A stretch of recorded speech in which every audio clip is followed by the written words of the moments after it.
And while you were in your master's program, what were some experiences or moments that were like important to the learning and just your journey?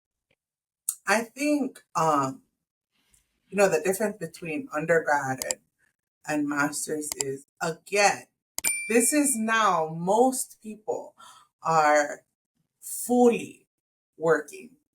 And so a lot of things that I had to research when I was an undergrad to find the answer and learn from that were experiences I was already having. So I was just like digging for the support and just feeling a lot more validated in the decisions I was making in my work life and actually in my life too.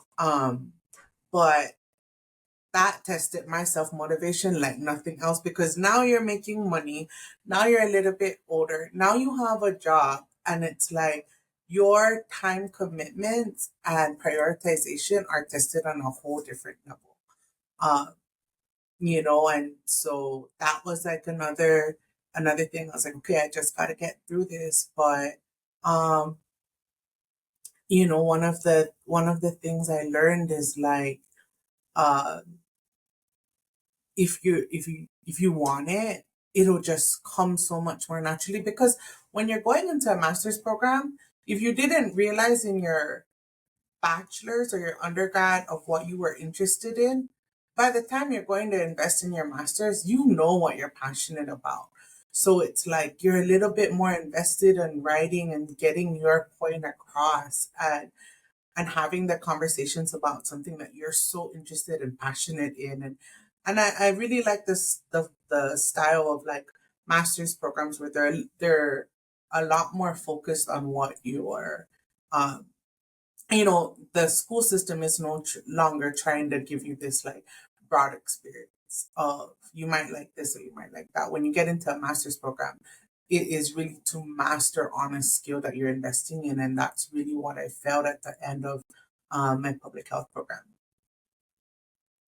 That makes sense. And yeah, it definitely is different from a bachelor's program when you're focusing on so many different things. Yeah. And you are able to get a little more niche down. Granted, you could still be decently broad in a master's of public health program, but you'll get more specialized expertise. Yeah. And coming out of your master's program, was the first position that after you graduated the chief of outpatient clinic services at the Commonwealth Healthcare Corporation? Yeah, actually, I was still in my quality management position. But the end of my master's program was interesting because it was during COVID. Hmm. And during COVID, I was the planning chief. And in our territory and in our governor, truthfully, like, I admire him so much for doing it, but placed um, a lot of faith in our CEO, who is the health official for our territory.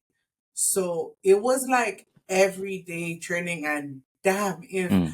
that wasn't like, if God wasn't like, oh, you like public health, let me test how much you like it.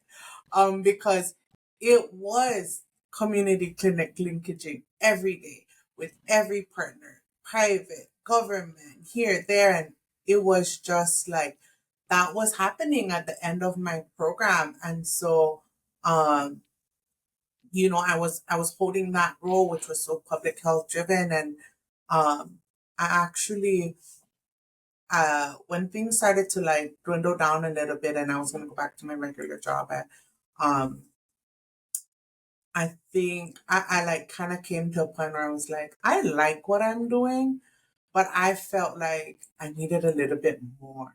But I just didn't know how to go about it or what realm that would be in because I saw that like I was highly driven by public health, but there wasn't a position or space in public health for that to happen.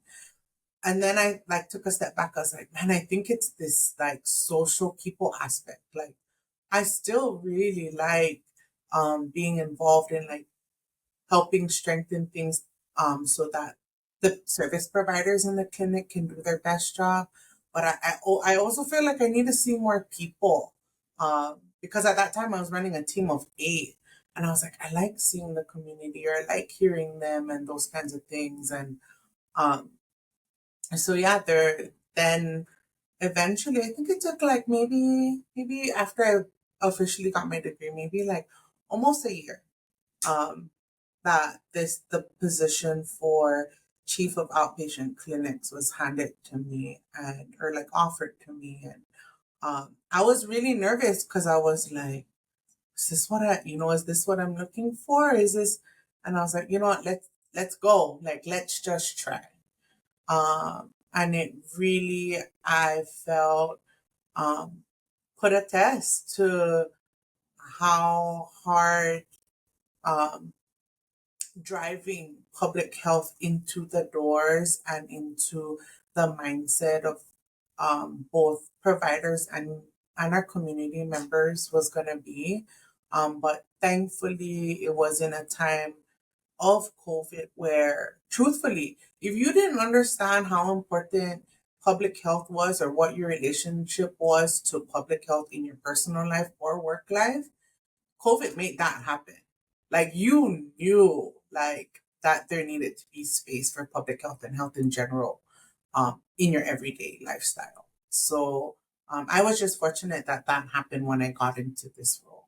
And it really did help expand where my thought process was, like, from public health into the realm of population health. So yeah.